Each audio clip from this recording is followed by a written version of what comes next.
नई नई जानकारियां निकलकर सामने आ रही हैं और धीरे धीरे यह स्पष्ट होता जा रहा है कि पाकिस्तान से बड़े सॉलिड कनेक्शन थे इन लोगों के। जी बिल्कुल, देखिए दोनों जो घटनाएं अगर उनको जोड़कर देखा जाए और वाइड प्रोस्पेक्ट में उनको देखा जाए तो कहीं ना कहीं इसके पीछे सीधे तौर पर पाकिस्तान का हाथ होने का अंदेशा जताया जा रहा है और यही वजह है कि दोनों मामलों की जो तफ्तीश है अब वो केंद्रीय जांच एजेंसी एनआईए के हाथों में सौंप दी गई है। एनआईए दोनों मामलों में जो गिरफ्तार आरोपी हैं उनसे पूछताछ कर रही है, साथ ही कोशिश होगी पूछताछ के बाद इन सभी के जो मोबाइल फोन है उनका डाटा इकट्ठा किया जाए और उसके मुताबिक ये पता लगाने की कोशिश की जाए कि आखिरकार पाकिस्तान में वो कौन लोग हैं, वो कौन कट्टरपंथी हैं जिनके संपर्क में ये सारे कातिल मिले हुए थे, यानी कि अमरावती और उदयपुर क्या, और साथ ही ये भी पता लगाने की कोशिश की जाए क्या इनका आपस में भी कोई कनेक्शन है या नहीं है। तो एक तरीके से कहा जा सकता है जो जांच का दायरा है अब वो काफी दूर तक फैल चुका है। जी बिल्कुल। और देखिए अब यही चिंता सबसे बड़ी हो गई है। ये चिंता इसलिए कि ऐसे मॉड्यूल, ऐसे लोग क्या भारत में इस आबादी में छुप कर रह रहे हैं। हमारे साथ तमाम मेहमान बिछड़े हुए, सबसे पहले आप उनका परिचय करा दें। शुभ्राष्टा हमारे साथ जुड़ी हैं, फाउंडर द चर्न की। स्वागत है आपका शुभ्राष्टा। अभय दुबे, प्रवक्ता कांग्रेस, अभय जी स्वागत। आनंद दुबे, प्रवक्ता शिवसेना, आपका भी स्वागत। और रविंद्र अंबेडकर, वरिष्ठ पत्रकार, रविंद्र जी आपका भी बहुत बहुत स्वागत। शुभ्राष्टा, पहला सवाल यही कि अलग अलग खाल में छुपकर आ रहे हैं और इस तरह से खुलेआम हत्याएं कर रहे हैं। हम उदयपुर की चिंता जता रहे थे, यहां अमरावती में भी एक मामला आ गया और मामला ये पहले हो गया था, खुलाबाद में है। क्या पैटर्न है और क्या इसमें मैसेज छुपा हुआ है हर भारतीय के लिए?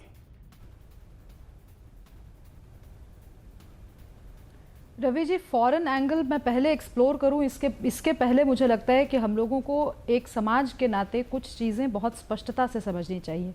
पॉइंट नंबर 1, जो इस्लामिक कट्टरपंथ है वो एक रियलिटी है।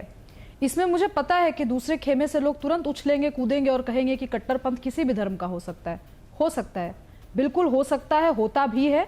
लेकिन मैंने नहीं देखा कि कभी हिंदू कट्टरपंथ की वजह से किसी का गला रेत कर इस तरीके से मार दिया गया हो, या आज उमेश कोले के बारे में जो बात पता चल रही है वो हुआ हो। तो जो सच्चाई है उससे मुंह नहीं मोड़ना चाहिए। और अगर किसी भी धर्म में कट्टरवादी विचार सामने आते हैं, कट्टर तरीके से बात कही जाती है, तो मुझे लगता है कि उस धर्म के अनुयायियों में इतना शील होना चाहिए, इतना सौष्ठव होना चाहिए कि वो अपने धर्म की वकालत करते हुए ही सामने आए और उन दरिंदों को पहचान करवाएं, पहचाने और लोगों को आगाह करें। अनफॉर्चुनेटली ऐसा हमारे देश में जो इस्लाम का जो स्वरूप है वहां हम ये कम देख पाते हैं।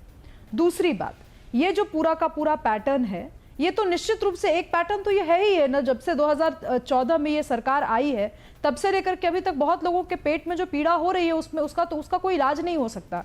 वो अलग अलग रूप में, अलग अलग मौकों पर जैसे ही सेंटिमेंट फैन होते हैं तो चीजें सामने आती हैं। लेकिन रवि जी, इसमें मैं एक चीज कहना भी चाहती हूँ, सेंटिमेंट फैन भी तब होते हैं जब कहीं ना कहीं मुझे लगता है कि हम लोगों को बहुत ही सतर्क रहना होगा कि हम क्या बोल रहे हैं, खास करके नेशनल टेलीविजन पर, नेशनल मीडिया के सामने। जी, आपकी बात हमने सुनी और इतना तो समझ में आ रहा है कि एक चिंता है कट्टरवाद को लेकर, चाहे इधर हो चाहे उधर हो, भारत के हर नागरिक के दिमाग में चिंता है, ये इनसिक्योरिटी क्रिएट की जा रही है। अभय दुबे साहब, मैं यही सवाल आपसे रखना चाह रहा था, क्या टेररिज्म को फिर से हम कलर में डिफाइन करेंगे, ग्रुप्स में डिफाइन करेंगे, हम फिर से बताएंगे कि फला पार्टी के लोग फला में थे और वो ऐसे ऐसे कर रहे थे, या फिर ये एक कॉमन कंसर्न है भारत का जिसमें कम से कम ये पॉलिटिकल डिवीजन तो ना हो? देखिए, हमने तो शुरू से यही बात कही है कि इसको प्रांतों के आधार पर विभाजित करके या राजनीतिक दलों के आधार पर विभाजित करके अगर देखेंगे तो हिंदुस्तान का बहुत बड़ा नुकसान कर रहे हैं। हम लोग सभी समाजों से ये अपील करें कि इस्लाम को भी अगर देखेंगे तो अरबी का शब्द है, उसका अर्थ है शांति में प्रवेश करना।